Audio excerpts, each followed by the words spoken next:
Amen. Nous avons, la semaine dernière, en effet, merci Rachel, merci beaucoup. Nous avons abordé le sujet de l'unité avec les enfants. Vous avez vu, c'était un cas très très pratique.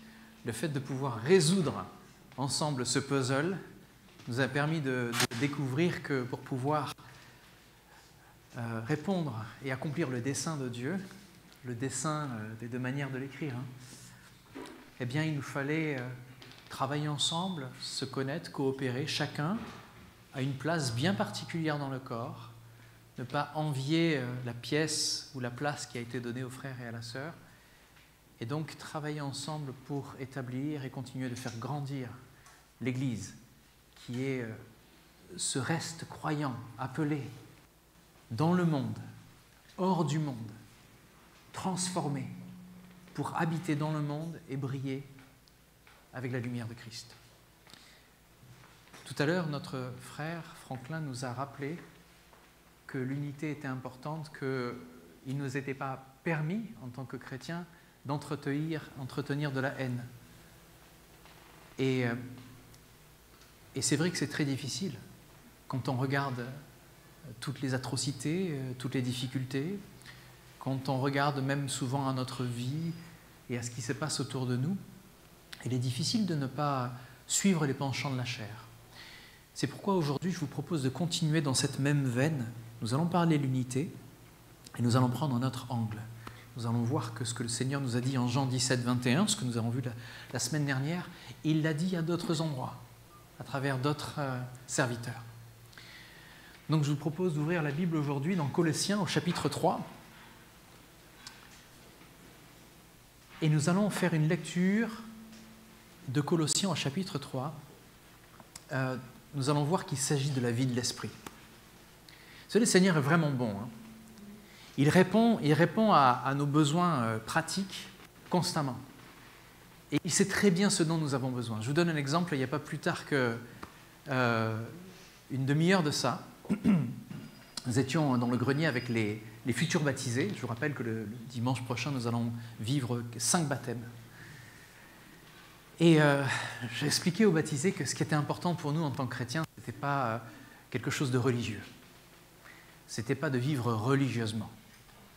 C'était pas. Alors je posais la question, à quel moment est-ce que vous priez? Est-ce que vous avez un rythme de prière? Et puis certains ont dit, moi, le soir, avant d'aller dormir. D'autres vont dire, le matin, je prie pour ma journée. Et puis d'autres vont dire, quand il y a des problèmes. Quand le moment arrive, c'est à ce moment-là que je me mets à prier. C'est un petit peu la prière du pompier. Ça y est, il y a le feu, viens à notre aide. Et donc, la réflexion, c'était tout simplement de dire, mais en fait, le Seigneur est tellement plus que ça, il est votre ami. Il vous dit, d'ailleurs, je vous appelle ami, je vous appelle plus serviteur, parce que le Père vous a tout expliqué. Tous les plans du Père, il vous les a donnés. Donc, vous n'êtes pas juste des serviteurs qui sont là pour obéir, vous êtes des amis qui sont dans la confidence du Père, la confidence du maître de la maison. C'est une grande différence. Et donc, dans cette dynamique spirituelle, je leur ai dit, c'est à tout moment que vous pouvez lui parler. Que ce soit quand vous êtes en train de préparer vos devoirs, avant les examens, mais même quand vous marchez dans la rue, vous n'avez aucun moment où vous êtes séparés de Dieu. Donc, il y a une dynamique spirituelle qui est là pour le chrétien et qui est différente. Je dis, mais simplement, quand vous lui parlez, le Seigneur aime bien qu'on lui rappelle sa parole. Il aime bien qu'on lui montre qu'on l'a bien écouté et qu'on aime ce qu'il aime. Il apprécie ça. Et le Seigneur, c'est exactement ce dont nous avons besoin. Beaucoup d'activités aujourd'hui. Ne vous laissez pas distraire, les amis, le temps est spirituel et c'est spirituellement que nous devons nous saisir de ces vérités. Et alors, je leur ai dit, mais même si vous avez très très peu de temps, même si vous n'avez pas beaucoup de temps, priez Bible ouverte. Ouvrez la Bible. Comme ça, vous allez voir comment le Seigneur parle. Vous allez voir ce qu'il vous dit et vous allez pouvoir lui rappeler ce qu'il vous a dit. Parce qu'il aime bien que vous lui rappeliez. Si vous lui rappelez ce qu'il vous a dit, ça veut dire que vous l'avez écouté. Je leur dis, je vais vous donner un exemple. Et là, j'ouvre la Bible au hasard. Est-ce que vous connaissez beaucoup de passages qui parlent de l'adolescence dans la Bible? Bon, j'ouvre la Bible au hasard et je tombe sur Ecclésiaste, chapitre 11, verset 9. Et regardez ce tout hasard. Jeune homme, réjouis-toi dans ton adolescence, que ton cœur soit en fête au jour de ta jeunesse. Suis donc les élans de ton cœur et tout ce qui te fait plaisir, mais n'oublie pas que Dieu te demandera compte de tout ce que tu fais. Bannis le chagrin de ton cœur, écarte la souffrance, car la jeunesse, comme l'aurore, passe bien vite. Juste ces quelques versets, au détour de l'ouverture de la Bible, nous a prouvé et a prouvé aux enfants qu'avec quelques secondes, le Seigneur parle haut et clair et qu'il s'adresse à nous tous. Je leur ai dit vraiment, les amis, je n'ai pas fait exprès que la Bible s'ouvre à cet endroit-là. Je voulais partager ça avec vous parce que le Seigneur sait vraiment où est-ce qu'il nous amène. Mais il suffit de peu de choses pour comprendre que le Seigneur veut nous parler et qu'il n'est pas loin, il est à portée de main. Le royaume est à portée de main. Le fait de pouvoir marcher dans cette... Est-ce qu'on peut se fermer la porte, s'il vous plaît? Marcher dans cette dynamique spirituelle. C'est là. Il n'y a pas besoin de mériter avec le Seigneur. Il nous a donné la vie. Il nous a sauvés. Et ça vient de lui, cela ne vient pas de nos œuvres. Oui, il nous a sauvés. Mais alors que nous sommes sauvés, où est-ce que cela va nous amener? Nous sommes sauvés pourquoi? C'est un salut qui mène à la vie. Nous sommes sauvés de quoi? Nous sommes sauvés du péché. Mais est-ce que c'est ça la vie du chrétien? Simplement d'être sauvé du péché? Non. C'est le début de l'histoire entre le Seigneur et nous. Le début. Il nous a rachetés, il nous a sortis des grandes eaux, comme on aime le chanter. Il nous a sortis de l'ignorance qui nous habitait. Il nous a sortis de la haine qu'on entretenait pour Dieu, au temps de notre ignorance. Au temps où on ne voulait pas écouter ce qu'il nous avait à nous dire. Au temps où on disait « laisse-moi marcher tranquille, je sais très bien où je mets les pieds ». Mince. N'est-ce pas?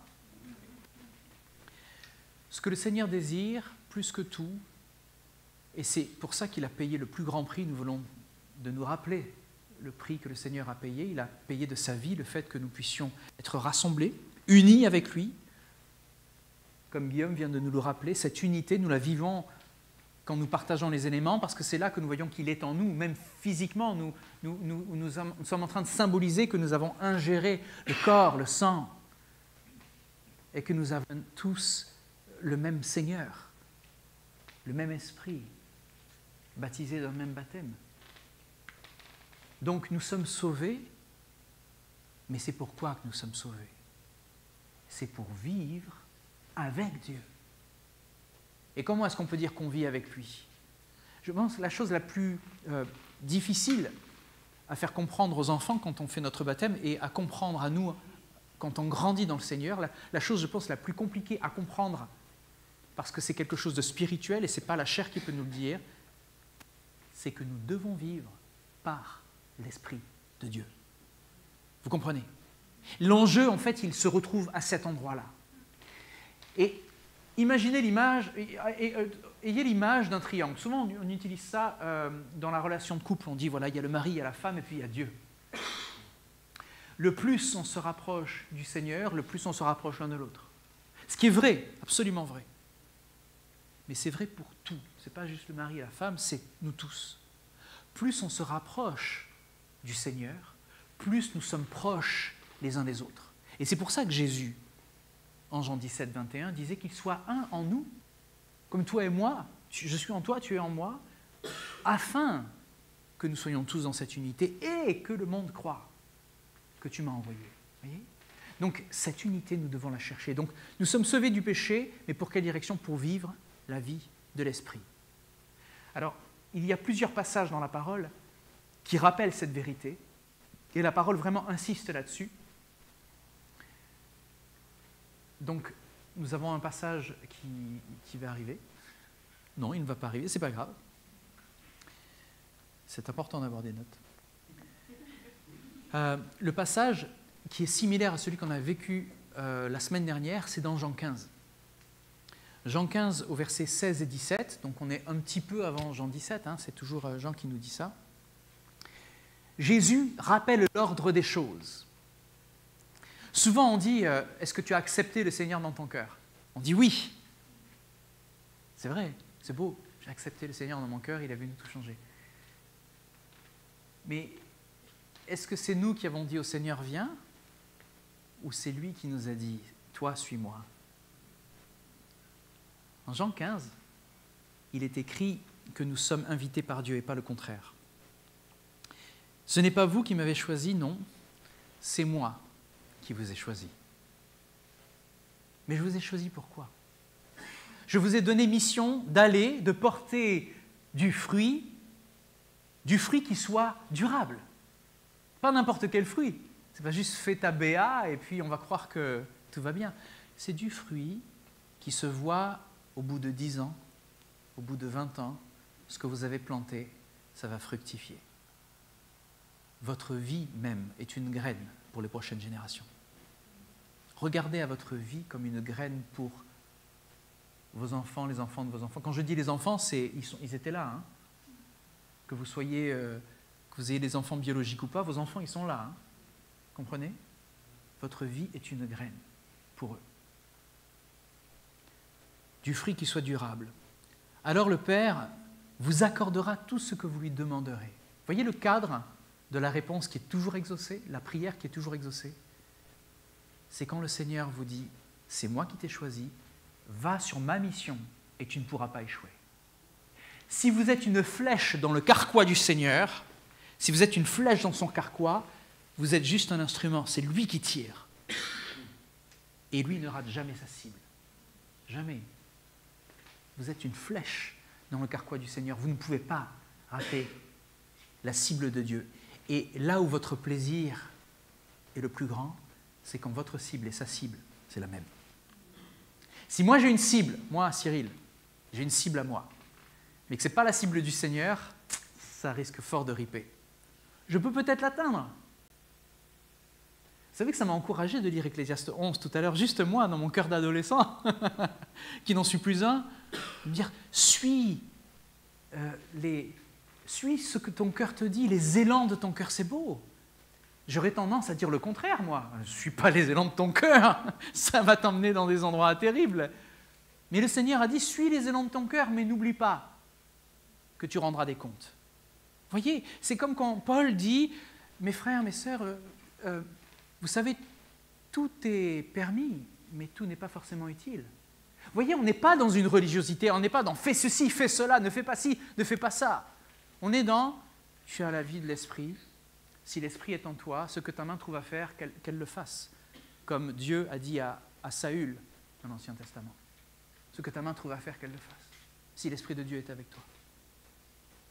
Donc c'est très encourageant de lire des versets comme ça, mais quand on est sauvé, préférons la direction que le Seigneur nous donne là où il travaille lui. Donc notre discernement, il se trouve où? Est-ce que c'est du Seigneur? Est-ce que ce n'est pas du Seigneur? Est-ce que ça vient de moi? Est-ce que ça vient de toi? Je vais en parler aux frères et sœurs. Je vais m'ouvrir à mon épouse. Je vais m'ouvrir à mon mari. Je vais lui poser la question, qu'est-ce que tu en penses? Vous savez, le nombre de fois où je me suis pris la tête en me disant, mais qu'est-ce que... Et je prie, et je prie, et je prie. Et je n'ai pas de réponse. Et je me tourne vers ma femme. Elle me dit, mais c'est simple, Cyril, c'est ça? Et là, je dis, ah bah oui. Pourquoi? Parce que le Seigneur n'a pas voulu que je sois seul justement pour ça. Vous pouvez peut-être trouver ça bizarre, un homme de Dieu qui dans la prière trouverait les réponses, mais en fait c'est sa femme qui lui donne. Eh bien rappelez-vous de Moïse. Moïse, le plus beau conseil qu'il ait reçu, c'est de son beau-père. Quand il lui a dit, tu vas te fatiguer, tu vas fatiguer toute l'église, enfin toute l'assemblée, choisis des anciens, place-les, 70 anciens, et les choses vont bien se dérouler. Petit cours de management. Et tout s'est très bien passé. Donc soyons humbles, reconnaissant que quand nous cherchons le Seigneur et nous cherchons sa volonté, ne cherchons pas à se dire c'est moi qui vais trouver tout seul la réponse dans le jeûne et la prière. Ça se passe souvent comme ça. Dans le jeûne et la prière, on trouve le Seigneur. Il nous appelle à passer des temps où on se met à part, on se met à l'écart pour chercher, mais c'est souvent pour des transformations personnelles de notre caractère. Mais quand nous cherchons des conseils, très souvent, l'infinie sagesse, la sagesse infiniment variée du Seigneur se retrouve dans l'Église. Et nous sommes membres les uns des autres, donc nous avons besoin les uns des autres. Ne vous passez pas, frères et sœurs, ne vous passez pas des conseils du frère et de la sœur qui est à côté de vous, que ce soit un membre de votre famille, que ce soit votre mari, votre époux ou votre voisin. Ne vous passez pas de ça parce que nous sommes forts de ça. J'aime à dire à chaque fois qu'on est là pour prier les uns pour les autres, tu es la réponse à une question que ton frère se pose. Tu es la réponse, tu es la solution à un problème que ton frère, ta sœur se pose. C'est très encourageant. Oui, mais je n'ai pas grand-chose, je n'ai pas beaucoup d'expérience. Le jeune homme est venu avec juste quelques pains et quelques poissons, je vous l'ai déjà dit. Le Seigneur va multiplier. Alors le Père vous accordera tout ce que vous lui demanderez en mon nom. Voici donc ce que je vous commande. Aimez-vous les uns les autres. Qui c'est qui connaît les uns les autres en grec? Vous vous rappelez? Alléluia! Qui c'est qui fait du grec? C'est super, bravo. Alléluia! Ça fait penser à Alléluia. Alléluia, en un seul mot, c'est les uns les autres. Vous vous rendez compte? À l'époque de Jésus, ils avaient un seul mot pour dire les uns les autres. Pour nous, c'est un peu plus compliqué. Pourquoi? J'ai l'impression qu'on est un petit peu trop dans l'individualité. Chacun s'occupe un petit peu de nous-mêmes. C'est pour ça que j'ai choisi le titre, vous pouvez me le reprocher, mais le titre d'aujourd'hui, c'est du personnel au spirituel. Parce que très souvent, quand on regarde les choses d'une manière très personnelle, ce n'est pas vraiment spirituel. Donc il faut se déplacer, il y a une dynamique spirituelle que le Seigneur nous amène à vivre. Et cette dynamique-là, cette dynamique spirituelle, elle se retrouve aussi dans la Bible à plusieurs endroits, mais vous savez que mon passage préféré dans le Nouveau Testament, c'est Romains 8. Et dans Romains 8, ce qui explique vraiment bien la vie de l'esprit, voilà ce qui nous est dit. Ceux en effet qui vivent selon la chair s'affectionnent aux choses de la chair. Donc, c'est un petit peu si tu choisis du diesel ou de l'essence. Si tu auras toujours besoin de ce que tu mets dans la voiture, tu en auras toujours de plus en plus besoin. Donc si tu t'affectionnes aux choses de la chair, eh bien, tu vas t'approcher des choses de la chair, donc tu vas avoir besoin toujours de plus de ça pour remplir ton réservoir. Mais si tu t'affectionnes aux choses de l'esprit, tu te rends compte que tu ne vas pas le trouver dans une station essence, tu te rends compte que tu ne vas pas le trouver dans le shopping, tu ne vas pas le trouver dans les séries Netflix, tu ne vas même pas le trouver dans une abondance de prédications sur YouTube, où tu vas chercher peut-être ce que tu aimes entendre. Tu ne vas pas le trouver dans le sport, dans la réponse que ton mari, ta femme ou tes enfants sont pour toi. Ce n'est pas là que tu vas trouver ce qui vient remplir le vide de ton cœur. Le seul endroit où tu vas le trouver, c'est en parlant au Seigneur. Ça s'appelle la prière. En discutant avec lui, Bible ouverte. C'est là qu'il y a les réponses. Tandis que ceux qui vivent selon l'esprit s'affectionnent aux choses de l'esprit. Et l'affection de la chair, les amis, c'est la mort. Là, c'est binaire. C'est très très clairement binaire et il faut vraiment le reconnaître. Autant il y a plein de choses qui sont nuancées dans la Bible, mais il y a clairement deux royaumes. Il y a un royaume des ténèbres et un royaume de lumière. C'est très manichéen, on peut nous reprocher ça en tant que chrétien, de se dire « mais vous n'êtes pas très nuancé ». Si, il y a plein de nuances dans plein de situations. Mais il y a la vie et il y a la mort. Le Seigneur, dans l'Ancien Testament, nous dit « choisis la vie ». Ça veut dire qu'il y a un choix à faire. Donc l'affection de la chair, c'est la mort, tandis que l'affection de l'esprit, c'est la vie, mais pas seulement la vie, c'est la vie et le shalom. La vie et la paix. Et je vous l'ai déjà dit, dans la pensée juive, la paix, ce n'est pas juste le fait que tu es tranquille, il n'y a pas de guerre. La paix, dans la pensée juive, c'est le fait que non seulement tu es protégé des attaques de l'ennemi, qu'il n'y a pas de conflit avec les ennemis qui sont au bord, qui peuvent te voler ce que tu as, mais que tes champs, ce que tu as planté, ce que tu établis dans ta maison, se multiplient, se bonifient et fleurit. C'est une paix qui favorise la vie. Il n'y a rien qui me rend le plus heureux que quand j'arrive au printemps, je remercie le Seigneur à chaque fois de voir de nouvelles fleurs, de nouvelles roses, de voir les graines que j'ai plantées commencer à germer avec des petites plantules qui sortent. Je me dis, waouh, c'est le début d'une belle histoire pour cette plante qui va nous donner des dizaines de fruits. Et c'est juste une plante. Elle multiplie les choses. Il y a des jardiniers qui me regardent en souriant, qui me disent « Ah, je sais de quoi tu parles. Je ne savais pas que j'aurais autant de fraises cette année. Oh là là, c'était la bonne période et tout. » Mais oui, mais c'est ça le shalom de Dieu. Ce n'est pas seulement que les choses se déroulent selon la vie, mais qu'elles se multiplient, vous comprenez? Ne limitons pas le Seigneur. Donc cette dynamique spirituelle, c'est une dynamique de vie. La mort, il y a un point, c'est terminé, c'est fini. Voilà. Alors que la vie et la paix, c'est sans cesse quelque chose de nouveau, quelque chose de beau. C'est pour ça que le Seigneur nous dit en Jean 10, verset 10, « Le voleur est venu pour voler, tuer et détruire, mais je suis venu pour que mes brebis aient la vie et qu'elle l'ait en abondance. » Amen. Et c'est ça que nous devons chercher, cette abondance de vie qui est auprès du Seigneur. Mais très souvent, on la cherche pour des raisons personnelles. On a des ambitions personnelles, qui sont souvent basées même sur des peurs, des craintes. Est-ce que je vais pouvoir pourvoir pour ma famille, excusez-moi. Il y a beaucoup de lapsus. Hein.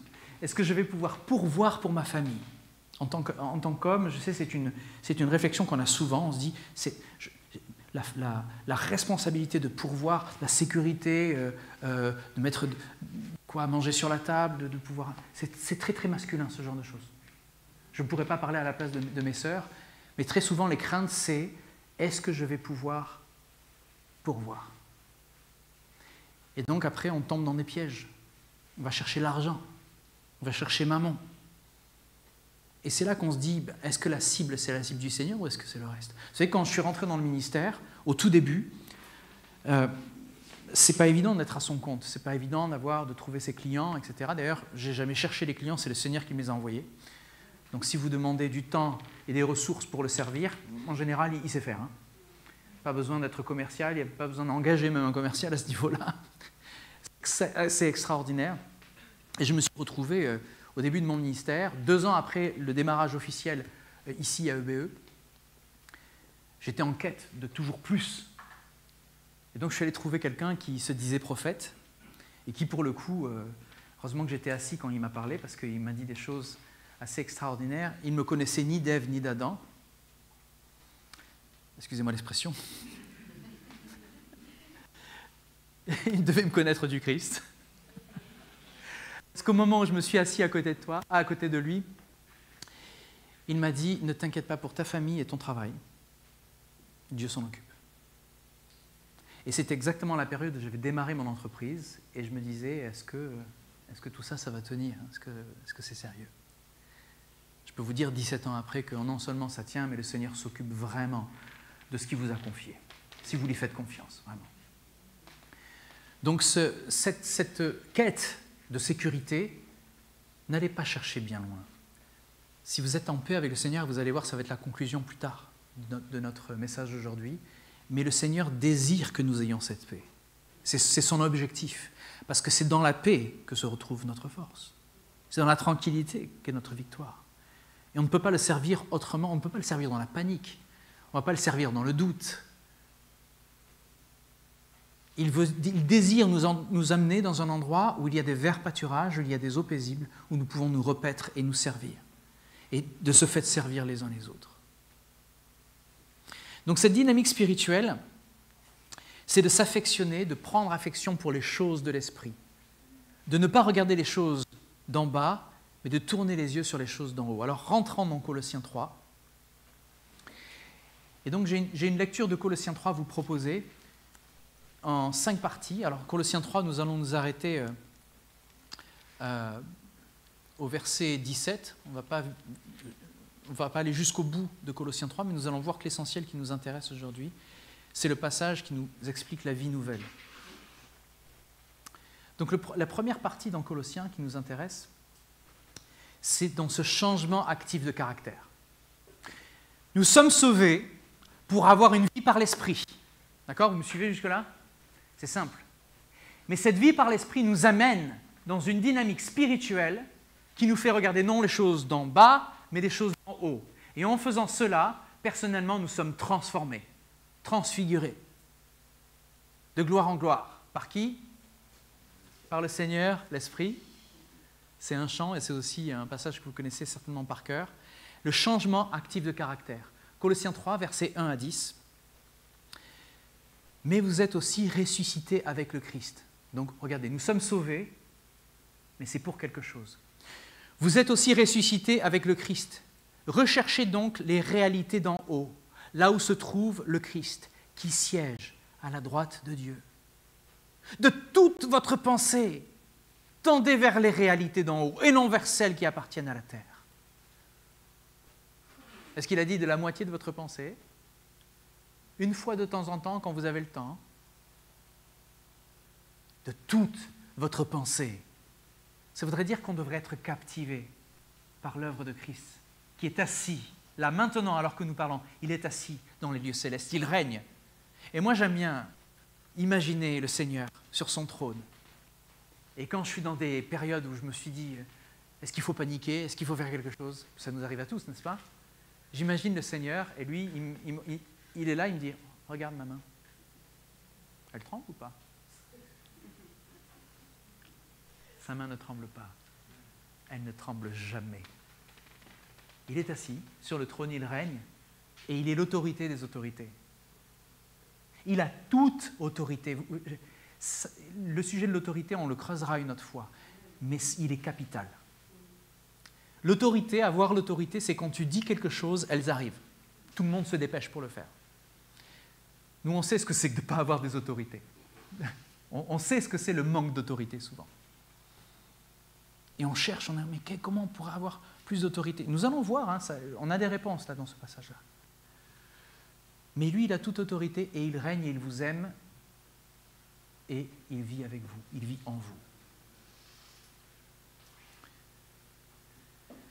De toute votre pensée, tendez vers la réalité d'en haut et non celles qui appartiennent à la terre, car vous êtes morts et votre vie est cachée avec le Christ en Dieu. Merci Seigneur que nous sommes morts aux yeux de l'ennemi, nous sommes morts au péché, nous sommes morts à l'acte qui était édité contre nous et que l'ennemi pouvait brandir à tout moment. Nous sommes morts à cette réalité. Nous sommes ressuscités avec toi Seigneur, merci. Sois loué Seigneur. Le jour où le Christ apparaîtra, lui qui est votre vie, alors vous paraîtrez, vous aussi, avec lui, en partageant sa gloire. Faites donc mourir tout ce qui dans votre vie appartient à la terre. C'est-à-dire, vous voulez du pratique? C'est-à-dire l'inconduite, l'impureté, les passions incontrôlées. Je vous laisse du temps pour méditer. L'inconduite, l'impureté, les passions incontrôlées, les désirs mauvais et la soif de posséder, qui est une idolâtrie. Ce sont de tels comportements qui attirent la colère de Dieu sur ceux qui refusent de lui obéir. Et vous-même aussi, vous commettiez ces péchés autrefois lorsqu'il faisait votre vie. Autrefois, nous étions que formés de ça. Nous suivions notre propre pensée, notre manière de faire. Mais nous ne sommes pas seuls. Aujourd'hui, l'Esprit témoigne à notre esprit que nous sommes enfants de Dieu. La dynamique est totalement spirituelle. Le caractère change avec le temps. Mais à présent, débarrassez-vous de tout cela. Colère, irritation, méchanceté, insultes ou propos grossiers qui sortiraient de votre bouche. Ne vous mentez pas les uns aux autres, car vous vous êtes dépouillés de l'homme que vous étiez autrefois avec tous ses agissements. Et vous êtes revêtus de l'homme nouveau, celui qui se renouvelle pour être l'image de son Créateur, afin de parvenir à la pleine connaissance. Faisons un petit zoom là-dessus. Nous sommes au bout de notre passage de 1 à 10 qui parle du changement actif de caractère. Et il parle déjà de nous dépouiller et de nous revêtir. Il y a clairement ici une notion identitaire. Se revêtir de Christ, parce que là c'est de Christ dont il faut se revêtir, et se dépouiller de nos anciennes habitudes, c'est un effort. C'est franchement un effort de se changer, surtout en hiver. En été, des fois tu passes la journée en t-shirt, tu vas au lit, tu restes en t-shirt. Tu ne le dis pas à ta femme, sinon... Mais c'est le même t-shirt que tu avais aujourd'hui. Non, non, non, c'est bon. Il n'est pas propre, hein, ça. C'est un effort d'enlever un ancien habit, de renouveler un nouveau, mais c'est nécessaire. Quand j'ai démarré ce travail, dans les années entre 2006 et 2008, quand j'ai démarré mon boulot, je ne pouvais pas appeler mes clients au téléphone, alors que j'étais dans mon salon. Hein. J'ai démarré mon entreprise sur un bord de table avec l'ordinateur. Il fallait que je m'habille. Alors, tu te lèves le matin, tu es en pyjama. Il fallait que je mette une chemise, un pantalon, limite une veste, avant de prendre le téléphone et d'appeler le client. Parce que sinon, je me suis dit, tu n'es pas crédible. Sauf que le client, il ne te voit pas. La visioconférence, c'était même à peine le début à l'époque. Mais si je ne m'étais pas revêtu de l'homme d'affaires, je ne pouvais pas me comporter en homme d'affaires. C'est fou, hein? Parce que cette identité n'était pas encore en moi. Il fallait que je prenne l'apparence de cette personne pour pouvoir servir. Et sans faire ça, j'étais totalement bloqué. Je ne pouvais pas appeler et me dire « je peux parler avec cette personne » parce que je ne me donnais pas l'autorité nécessaire pour lui dire « voilà, je peux vous donner un service et vous allez me donner en échange une rémunération ». Et c'était le syndrome de l'imposteur. Et je me suis dit, mais est-ce qu'il y a eu des personnes comme ça je suis persuadé que beaucoup de personnes... J'ai discuté avec quelques frères et sœurs et ce syndrome de l'imposteur, nous l'avons tous eu, au moins au début, s'il n'est pas toujours rampant dans notre vie. Mais j'ai cherché une histoire d'une personne qui devait s'habiller aussi pour servir. Et j'ai trouvé l'histoire de Irena Sendler. Irena Sendler, c'est une femme qui voulait aider pendant la Seconde Guerre mondiale. Elle était polonaise, c'était une travailleuse sociale. Et elle a rejoint un mouvement de résistance à l'époque qui s'appelait le mouvement Zegota. C'est pas loin des Zélotes, Zegota. Et en fait, il lui fallait l'autorité pour entrer dans les ghettos de Varsovie et aider les enfants. Mais elle ne pouvait pas le faire en tant qu'Irene Sendler. Donc qu'est-ce qu'elle a fait? Elle a trouvé le vêtement d'une infirmière et elle s'est revêtue du vêtement de l'infirmière. Elle était déguisée en infirmière. Elle a utilisé son uniforme pour entrer dans le ghetto sous prétexte de mener des campagnes de santé publique. Et grâce à cet accès-là, grâce au fait qu'elle est revêtue, elle a pu sauver environ 2500 enfants juifs en les faisant sortir du ghetto, souvent cachés dans les outils médicaux, des sacs et parfois sous ses vêtements. Vous imaginez la vie?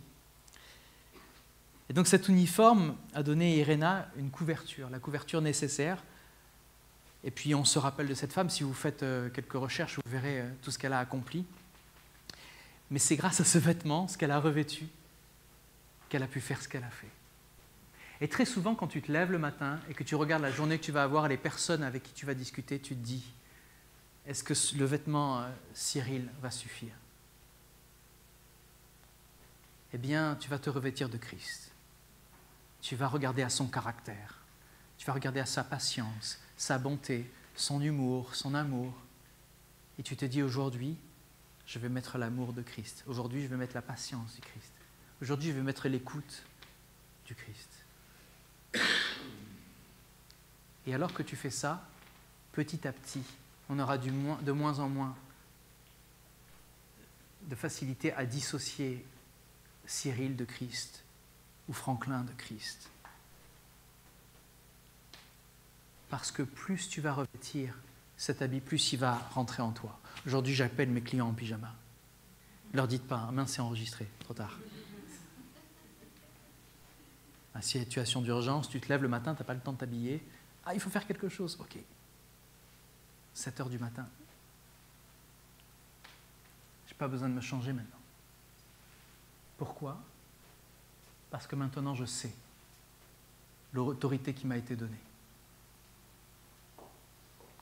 Est-ce que vous êtes au courant de l'autorité qui vous a été donnée en Christ? Ou est-ce que vous avez besoin de mettre des formes et d'y mettre une apparence. Donc cette partie sur le changement actif de caractère, c'est le Christ qui nous le donne.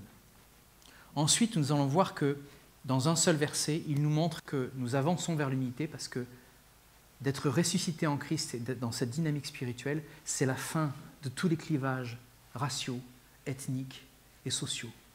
Au verset 11, il nous dit « Dans cette nouvelle humanité, il n'y a plus de différence entre juifs et non-juifs, entre circoncis et incirconcis, étrangers, barbares, esclaves, hommes libres.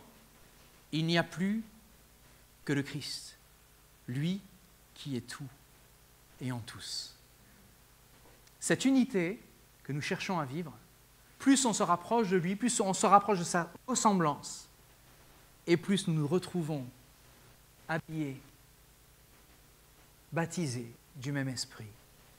Une unité que le monde ne peut pas briser, parce qu'elle est donnée par l'autorité des autorités. Cette fin des clivages ethniques, sociaux et raciaux nous permet d'aller beaucoup plus loin. Parce qu'après ça, il veut nous rappeler que nous sommes choisis et que c'est un devoir de se revêtir de Christ. Ainsi, puisque Dieu vous a choisi pour lui appartenir et qu'il vous aime, revêtez-vous d'ardente bonté, de bienveillance, d'humilité, de douceur, de patience. Écoutez bien celui-là, supportez-vous les uns les autres, supportez-vous les uns les autres. Et si l'un de vous a quelque chose à reprocher à un autre, pardonnez-vous mutuellement. C'est facile à dire. C'est facile à dire. Le Seigneur vous a pardonné. Ça, c'était pas facile à faire. Vous aussi, pardonnez-vous de la même manière. Vous voyez combien Paul a écouté, a revêtu, est en train de retranscrire la parole que le Seigneur, la prière que Jésus nous a enseignée à prier. Pardonne-nous nos offenses comme nous aussi nous pardonnons à ceux qui nous ont offensés. Il dit, mais supportez-vous, trouvez un moyen de vous supporter. Et si jamais vraiment ça va trop loin, pardonnez-vous. Nous allons voir qu'il y a une preuve. Quelque chose prouve que vous êtes chrétien. Pardonnez-vous de la même manière. Et par-dessus tout, revêtez-vous de l'amour qui est le lien par excellence. Il y a vraiment un vêtement, tu ne veux pas sortir sans lui dès le matin. Ce n'est pas d'amarre, même si c'est en hiver. Vous suivez? Ce vêtement-là, c'est l'amour de Christ. Et cet amour qui est sacrificiel. J'ai recherché un petit peu les moments où cette unité était vraiment visible, vécue, où les vies étaient réellement transformées. Et à nouveau, je retrouve une autre histoire qui se trouve vécue à l'époque de la Seconde Guerre mondiale, à nouveau. Et il s'est passé énormément de choses terribles, mais des choses magnifiques. C'est dans les moments où les ténèbres sont les plus épaisses que la lumière se voit le mieux. Et en ce moment, si on ouvre bien les yeux, je vous l'ai déjà dit, mais à force de prière, à force d'insister, nous allons voir qu'on n'a pas le temps de remplir notre cœur de haine ou d'animosité. On a à peine le temps de prier pour voir le Seigneur agir. Vous comprenez? On a une autre œuvre à faire. Elle est spirituelle. Elle n'est pas charnelle. Celle de se mettre devant le Seigneur, à genoux, de l'implorer. De lui dire, regarde, voilà ce que dit ta parole. Je le proclame, je le déclare. Je te rappelle ce que tu as écrit. Et allons-y. Bible au point. Il est là notre combat. Il y avait cet homme à Auschwitz qui était prêtre. C'était un prêtre, à nouveau un Polonais. Et cet homme s'appelait Maximilien Kolbe. Alors il était prêtre catholique. Personne n'est parfait. Non, je plaisante. J'ai beaucoup d'amis catholiques. On a besoin de se détendre, d'accord? Et cet homme-là, eh bien, il était réellement à Christ. Alors, je fais une boutade comme ça, mais c'est parce qu'il a voulu mettre en avant le culte marial, qui est franchement étranger à notre compréhension biblique, etc. Mais regardez ce que cet homme a fait. Un homme, dans son entourage, a tenté de s'échapper. Rappelez-vous, c'est Auschwitz. Rappelez-vous qu'on ne fait pas de cadeaux là-bas. Et la punition, évidemment, c'est la mort. Sauf qu'ils ne vont pas juste tuer la personne qui a cherché à s'échapper, ils vont prendre une dizaine de personnes au hasard, ils vont dire, tout ça, c'est peloton d'exécution. Parce qu'il y en a un qui cherche à s'échapper, c'est 10 qui vont mourir.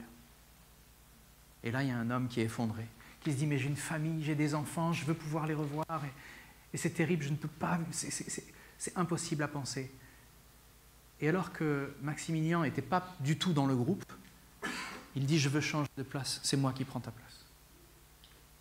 Et cet homme se retrouve d'une mort promise à une vie rachetée. Maximilien est venu prouver l'amour sacrificiel de Christ. Est-ce que cet homme qui a été sauvé, on ne sait pas. Est-ce qu'il était bien, est-ce qu'il était mauvais? On ne sait pas. Je ne pense pas qu'il y ait eu toute cette réflexion. Tout ce que je vois, c'est l'amour de Christ. Et l'amour, ce n'est pas dans les paroles, c'est dans les actes. Et la preuve de l'amour, c'est un amour qui va jusqu'au sacrifice. Et c'est exactement ce que Maximilien Kolbe a fait à ce moment-là.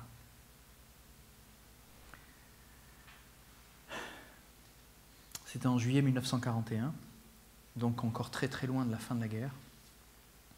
Je ne sais pas combien d'autres atrocités, mais combien d'autres miracles se sont passés. Parce que quand un homme au nom de Christ fait ceci, imaginez l'impact que cela a tout autour.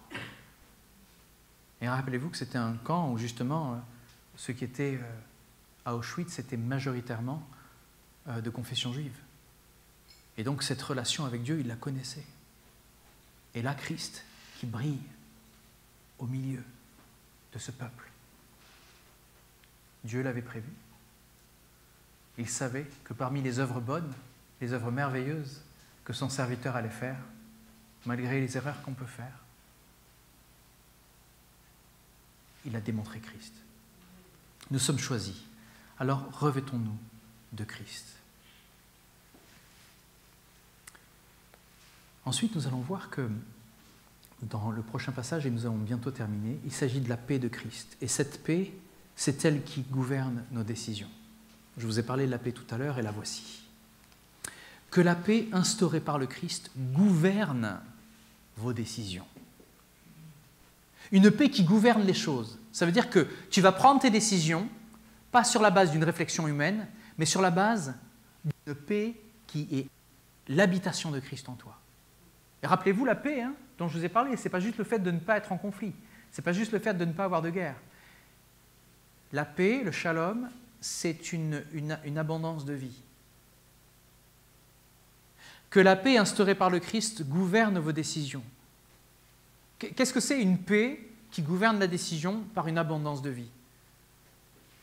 C'est celui qui se dit, la différence entre celui qui se dit, écoute, rien sur moi, je ne peux rien te donner, je suis trop pauvre pour pouvoir te donner à manger ou t'acheter quelque chose, t'acheter un sandwich. Les temps sont durs pour tout le monde, j'ai du mal à finir mes fins de mois, donc je ne peux pas t'aider. Souvent, ceux qui disent ça, c'est ceux qui peuvent le faire d'ailleurs. Parce que ce que j'ai remarqué, c'est que des sans-abri sont très généreux. Et j'ai remarqué que des sans-abri, parce qu'on les connaît, on a pu, avec EBE, servir dans les endroits où il y a beaucoup de sans-abri. Et j'ai remarqué que le peu qu'ils ont, ils le partagent très facilement. Même si c'est 1 ou 2 euros, et c'est tout ce qu'ils ont, ils le donneront. Pourquoi? Parce que tous les jours, ils savent que de toute manière, ça va se renouveler. Et que s'ils n'en ont pas, eh bien, ils ont eu des jours pires aussi. Mais qu'ils ont une joie qui est plus grande à donner à celui qui est en manque. Ça a plus de raisons dans leur vie que le fait de se dire je vais gagner ces 2 euros parce que je vais m'acheter peut-être une miche de pain ou je vais l'échanger contre une cigarette. Quand on te dit je n'ai rien à te donner, c'est faux. On a toujours quelque chose. C'est juste qu'on préfère le garder. Donc, prendre une décision sur la base de cette abondance qui est en Christ, c'est te dire ben là tu as un besoin, moi j'ai suffisamment, mais je n'ai pas peur pour demain. Alors je ne vous demande pas de faire des choses inconsidérées. Vous n'allez pas donner des choses que vous avez déjà allouées pour un projet que le Seigneur vous avait déjà donné ou quelque chose que vous avez déjà planifié. Il ne s'agit pas d'être déraisonnable. Mais il s'agit de se dire, quand je prends des décisions, je ne vais pas le faire sur la base de la peur. Je vais le faire sur la base du shalom de Dieu. Je le fais sur une base qui est spirituelle, où je ne vais pas agir par peur, mais par confiance, sans être déraisonnable. Ne me méprenez pas. Donc cette paix de Christ est cette paix qui doit gouverner nos décisions. Nous sommes unis là-dessus. Car c'est cette paix que Dieu vous a appelé pour former un seul corps. Soyez reconnaissants. C'est dans un seul verset que ça tient tout ça. Vous avez vu le verset 15 ? Que la paix instaurée par le Christ gouverne vos décisions, car c'est à cette paix que Dieu vous a appelé pour former un seul corps. Ce shalom est aussi le gage de notre unité. Quand il y a panique, en général, je vais vous parler de mes poules. En général, quand je regarde mon poulailler et qu'il n'y a pas assez à manger, elles sont super énervées. Et alors, j'ai écouté un couple d'ailleurs qui me dit « Moi, j'aurai plus jamais de poules, elles sont trop stupides, elles sont méchantes. » Mais écoutez ce qui s'est passé. Alors, c'est un bon exemple. Elles se sont entretuées, elles se sont mangées les uns les autres, c'était horrible à voir. Je dis « Mais pourquoi elles auraient fait ça ? Qu'est-ce qui leur a pris ?» Ben, on ne leur avait pas donné à manger pendant 3 semaines. Mes pauvres cocottes. J'aurai plus jamais de poules, mais il faut leur donner à manger à tes animaux, tu as une responsabilité. Ah, moi, j'aime trop mes cocottes, alors je me suis dit, mais c'est terrible de ne pas leur donner à manger. Mais un jour sans manger, tu les vois. Elles sont super énervées. Et c'est que des cocottes. Fais pareil avec des êtres humains.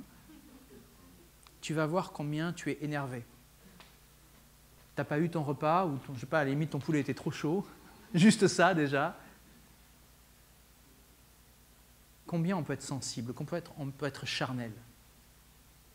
Donc cette paix, cette confiance, c'est ça qui nous amène dans l'unité. Il y a une désunité quand on se met à paniquer, quand on se met à prendre peur. Très souvent, vous voyez des gens en animosité autour de vous.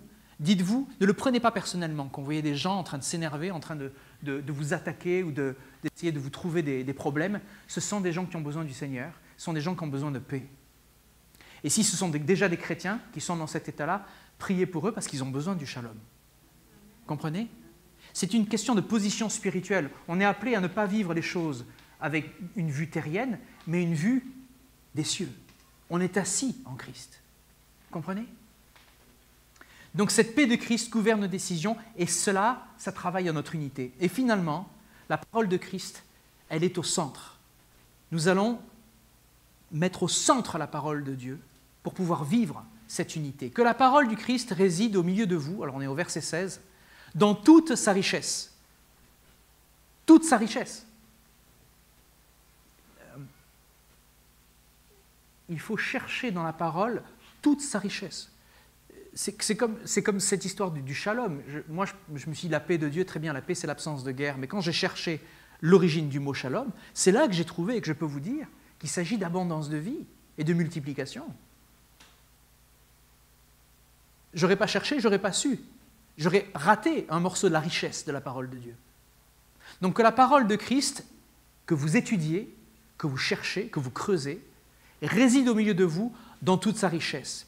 Qu'elle vous inspire une pleine sagesse pour vous instruire et vous avertir les uns les autres. Vous avertir les uns les autres. C'est pas mal ça, hein ?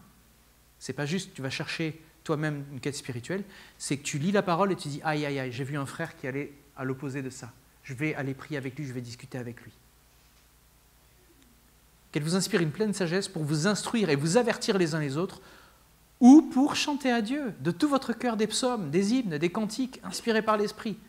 Là, c'est une image du culte, voyez, afin d'exprimer votre reconnaissance à Dieu. Et nous allons terminer. Dans tout ce que vous pouvez dire ou faire, agissez au nom du Seigneur Jésus en remerciant Dieu le Père par lui. Et c'est là que nous vivons notre unité, dans la reconnaissance. Être chrétien et prouver le fait qu'on est chrétien, c'est aimer. C'est clairement aimer. Notre appel, cette vie, cette paix, elle est là. Et je me retourne vers Jean pour cette conclusion, au chapitre 13. Je vous donne un commandement nouveau, aimez-vous les uns les autres. Oui, comme je vous ai aimé. Jésus ne s'était pas encore élevé à la croix. Il n'avait pas été sacrifié. Mais il parle au passé de la manière dont il les a aimés. Et c'était de son vivant. Donc il savait que quand ce verset allait être lu par nous aujourd'hui, nous allions le voir autrement que les disciples qui l'ont entendu. Nous allions le voir au travers de son sacrifice.